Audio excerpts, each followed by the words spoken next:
znači vaše stranke. Gospodin Varga napustio SDP, jesu li njemu otvorena vrata vaše stranke, vaše kluba zastupnika? Prvo, to nije moja stranka, kao što nije moj grad, to je Stranka rada i solidarnosti. I molio bi vas, evo i urednike svoje, zamolite, ako previše ne molim i ne tražim, zaboravite mene. Ili, ako ne možete me zaboraviti, napišite vi Bandić Milan 365, ali kad stavite 365 ne trebate pisati Bandić Milan. Ali piše to u statutu stranke, ali nemojte zaboraviti radu i solidarnost. Kad kažete rad i solidarnost, to je Milan Bandić. Kad kažete 365, to je Milan Bandić. Ali vi često napišete Bandić Milan 365 kao da je to moja privatna stranka. To je Stranka rada i solidarnosti, na dijelu, a ne iz salona.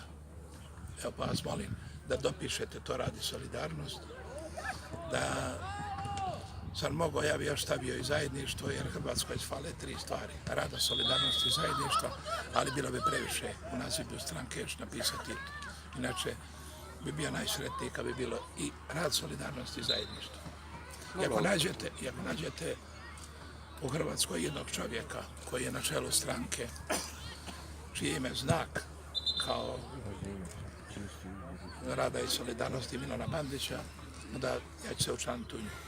Preporučite mi je.